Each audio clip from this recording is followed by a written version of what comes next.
അടിമാലിയിൽ നിർമ്മാണത്തിലിരുന്ന കെട്ടിടത്തിൽ മധ്യവയസ്കനെ മരിച്ച നിലയിൽ കണ്ടെത്തിയ സംഭവം കൊലപാതകമെന്ന് കണ്ടെത്തി പോലീസ്.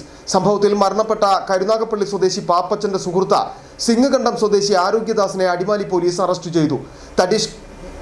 തടിക്കഷ്ണം കൊണ്ട് തലയ്ക്ക് പിറകിലേറ്റ അടിയാണ് പാപ്പച്ചന്റെ മരണത്തിന് ഇടയാക്കിയതെന്നാണ് വിവരം.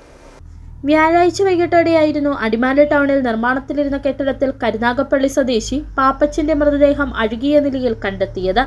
സംഭവത്തിൽ പോലീസിന് തോന്നിയ ചില സംശയങ്ങളാണ് പാപ്പച്ചന്റെ മരണം കൊലപാതകം മൂലമെന്ന നിഗമനത്തിലേക്ക് എത്തിച്ചത്. പാപ്പച്ചനെ കൊലപ്പെടുത്തിയ സിംഗകണ്ഠം സ്വദേശി ആരോഗ്യദാസിനെ അടിമാലി പോലീസ് അറസ്റ്റ് ചെയ്തു. ഇയാൾ പാപ്പച്ചന്റെ സുഹൃത്താണ്. പാപ്പച്ചന്റെ തലയ്ക്ക് പിറകിൽ ആഴത്തിൽ മുറിവ് സംഭവിച്ചതായി പോലീസ് കണ്ടെത്തിയിരുന്നു. ഇത് ആരോഗ്യദാസ് തടിക്കഷ്ണം കൊണ്ട് അടിച്ചതിലൂടെ സംഭവിച്ചതാണെന്നാണ് പോലീസിന്റെ കണ്ടെത്തൽ. മൃതദേഹം കിടന്നിരുത്തിരുന്ന സമീപം രക്തക്കറയും മരക്കഷ്ണവും പോലീസ് കണ്ടെത്തിയിരുന്നു. കഴിഞ്ഞ മാസം 22-ന് സംഭവം നടന്നതായാണ് പോലീസ് കണ്ടെത്തിയിട്ടുള്ളത്.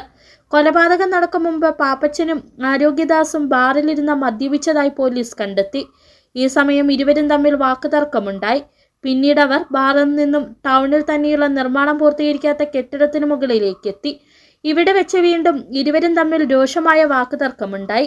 ഇതിനിടെ ആരോഗ്യദാസ് തടിക്കഷ്ണം ഉപയോഗിച്ച പാപ്പച്ചന്റെ തലയ്ക്കടിക്കുകയായിരുന്നുവെന്നാണ് പോലീസ് നൽകുന്ന വിവരം. ഈ മുറിവ് പാപ്പച്ചന്റെ മരണത്തിന് ഇടയാക്കിയെന്ന പോസ്റ്റ്മോർട്ടം റിപ്പോർട്ടിൽ വ്യക്തമായിരുന്നു. CCTV ദൃശ്യങ്ങളും ടവർ ലൊക്കേഷനും ഒക്കെ കേന്ദ്രീകരിച്ച് പോലീസ് നടത്തിയ അന്വേഷണമാണ് പാപ്പച്ചന്റെ മരണത്തിന്റെ ചുരുളഴിച്ചത്. അറസ്റ്റിലായ പ്രതി കുറ്റം സമ്മതിച്ചതായി പോലീസ് അറിയിച്ചു. വർഷങ്ങൾക്ക് മുമ്പ് അടിമാലിയിലെത്തിയ പാപ്പച്ചൻ വിവിധ ജോലികൾ ചെയ്ത് അടിമാലിയിൽ കഴിഞ്ഞു വരികയായിരുന്നു. City vision, Adimali.